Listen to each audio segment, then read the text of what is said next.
Back here in the studio, President Trump is caught between two factions of his party now, the MAGA isolationists and the Republican hawks. That divide was on full display just tonight between Tucker Carlson and Republican Senator Ted Cruz. Watch this. How many people live in Iran, by the way? I don't know the population. At all? No, I don't know the population. You don't know the population of the country you seek to topple? How many people live in Iran? 92 million. Okay.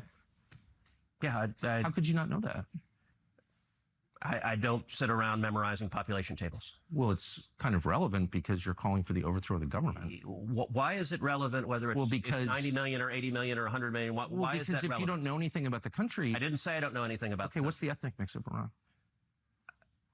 They are Persians and predominantly Shia. Okay, this is cute. It's not even... You don't know anything about Iran. So okay, I am not the Tucker Carlson expert on Iran. You're a senator who's calling for the overthrow of the government. You're the one who don't know anything about the country. No, you don't know anything about the country. That's extraordinary for a bunch of different reasons. And look, I have to say, not unfair on Tucker Carlson's part to say, hey, you're calling for regime change. You don't even know how many people live there. But I also think that what Tucker is asking of Republicans is like the one thing about Trump that the rank and file Republican Party, they haven't been willing to sort of go all the way on the isolationism. And that's what we're seeing here. They got all the other parts of Trump and they're fine with it. But this other part, they're not. And they're hoping that he makes a decision to take action here. Well, I think we have to remember that it's not his decision to make. This is a co-equal branch of government. He cannot take this action without Congress. So it is shocking to see that Senator Ted Cruz was unable to answer some pretty basic questions about Iran. But I have to say to just ignore Beltway politics for a second, because I think we are on the eve of looking at a potential war right now. And that's a frightening thing.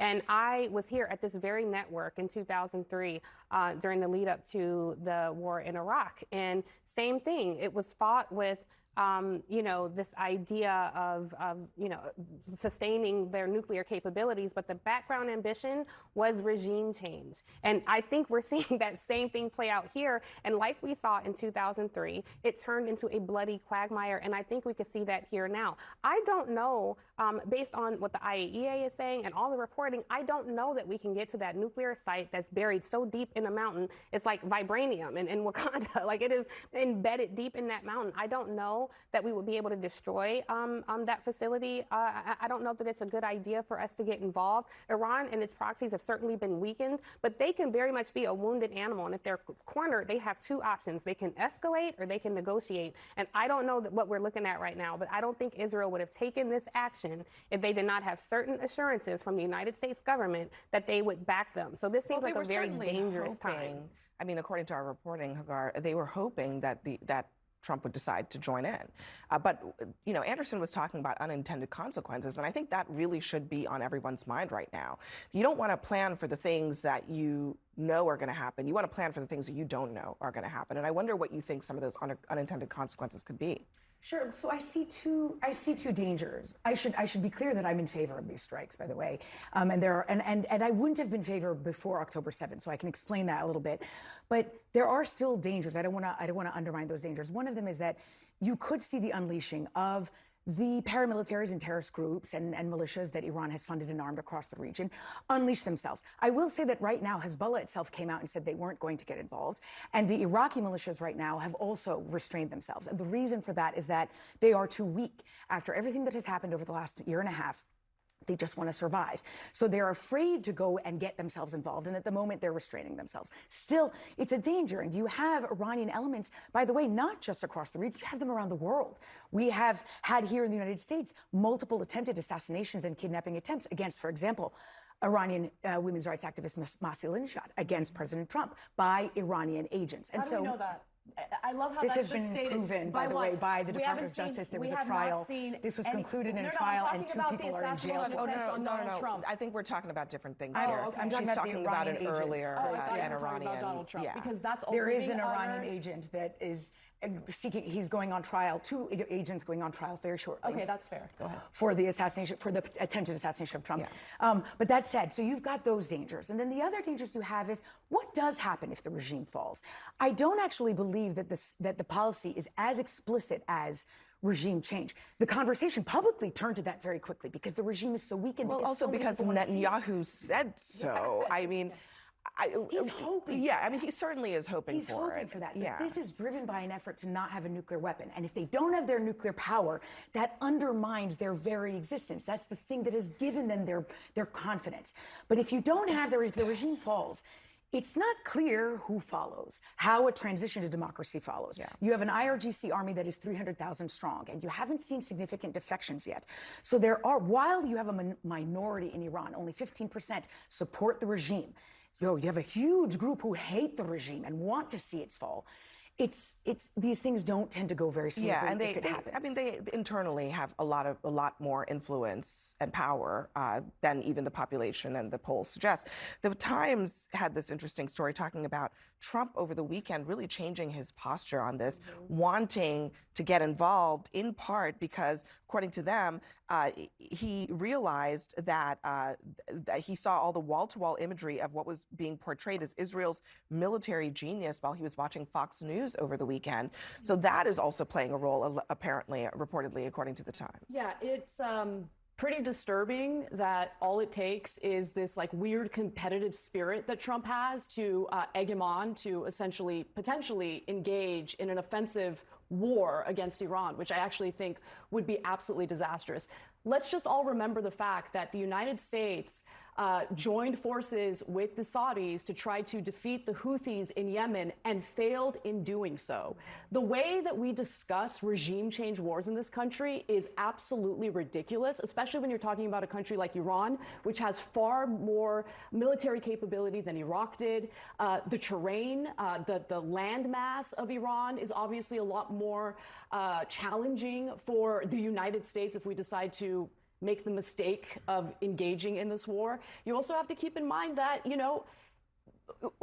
we fought in Afghanistan for 20 years straight. We've spent trillions of dollars on these regime change wars on behalf of Israel, by the way. And lives. And so many lives were It was lost. not on behalf of Israel. It was on behalf of us. You don't remember 9/11? Right. Okay. I remember it very well. Yeah. And I remember I was in the U.S. government. I know worked in every counterterrorism regime after change that. war that we do in the Middle East is because we're under threat here in the United States. But you can't compare. You're comparing the wrong wars. Well, when you have Iraq Benjamin and Afghanistan are not appropriate comparisons. Can I finish my point? Let me finish my point. Sorry.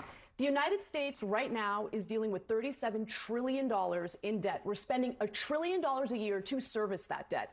Israel had an economic surplus in 2021. We haven't had an economic surplus since 2001. These bunker buster bombs cost $3.5 million a piece. I'm with MAGA on this. The actual genuine America First she's crowd. sitting here arguing a MAGA case that, frankly, Donald Trump, a couple months ago when he was in the region, he gave a major speech where he said regime change is not the policy. He said it's been a disaster for the United States and for the world in the Middle East. So Trump was saying almost word for word, I have to say, what Anna just said. So where has that gone? So he's always been bullish on eradicating nuclear weapons in Iran. Iran has always been bullish on that. We've just seen one of the most well-orchestrated military campaigns in recent history. We saw that Iran had no ability in terms of their defense systems. We saw that their nuclear facilities have been significantly damaged. And I think he's looking at it at this point and saying, okay, we can probably finish this off and make sure that we don't have to worry about nuclear capabilities in Iran again. And he's seeing the success that we've seen from Israel and looking at that, making a determination. I think he's exhibited tremendous restraint, right? The fact that he's teasing this out is typical Donald Trump, that he's teasing this out as to what he's going to do, may or may not do. I'm not totally sold on this idea that Trump not doing something that would be an extraordinary step is necessarily restraint. I mean, I think that is what a lot of presidents would decide to do, that Israel is going to do what they're going to do, and the United States is going to make a strategic determination based on what's in the best interest of the United States.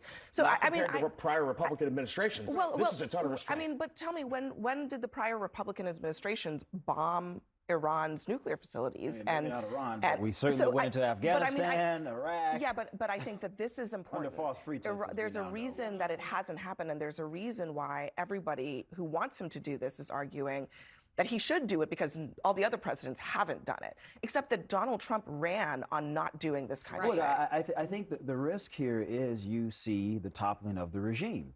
And none of us know who in the hell would replace Ayatollah Khamenei. We have no idea. It could be a worst in faction. Is there an argument to make to support Israel in some limited strikes? Sure, I would be open to that argument. But I don't think there's a single American out there, Republican or Democrat, who would agree that the United States should spend money, let alone put our troops in harm's way to cater to a war that we technically don't have anything to do with. So I think the president has to be very judicious in whatever decision he ultimately makes here. Let me give you a couple seconds because we got to go, but a couple seconds on what is the argument, in your view, to actually do this and put perhaps American interests on the line here? So let me sum it up down to two. The first is that Iran cannot have a nuclear weapon. If Iran has a nuclear weapon, not only does it threaten the existential state of Israel, but also by extension by that the United States, because the U.S. would be then roped in if Iran had a nuclear weapon. It would also, secondly, cause a nuclear arms race in the Middle East, which is definitely not, it would change the entire region and not something we need.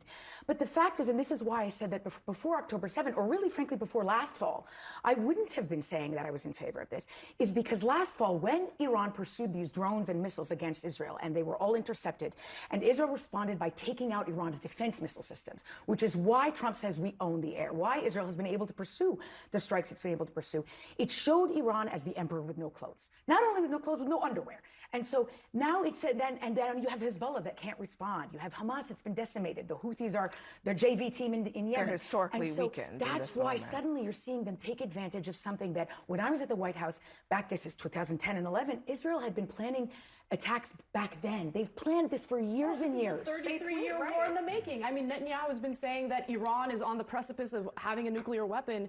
It's like 33 years ago. That's who he is. It's the IAEA. They had no business bombing. And we have to be careful. Bombing It's not Iran. very clear. It's not the very International Atomic Energy Agency in May put out a report saying that while the negotiations with Trump were happening, Iran increased and surged its enrichment of nuclear weapons grade material by 50%, and that it had enough to create 10 nuclear weapons. That's the IAEA. Yeah, all right. No doubt. All right, my friend. Israel could not sustain this war on its own. Netanyahu had no business jumping out there. If he did that, then go finish the war on your own. To bring us into this war is irresponsible. And unfortunately, guys, Americans fight the wars on behalf of Israel. Always has us paying for it. American taxpayers are sick of it. We're sick of it. We got to hit pause there. We're sick of it for us. Hagar Shamali, thank you very much for all of that. I appreciate it. Coming up next for us, more breaking news. We are getting word that Iran is preparing for possible retaliatory strikes against American bases. Plus, what does a crisis of this magnitude mean for officials like Tulsi Gabbard and Pete Hegseth, who are inexperienced in their positions? Stay with us.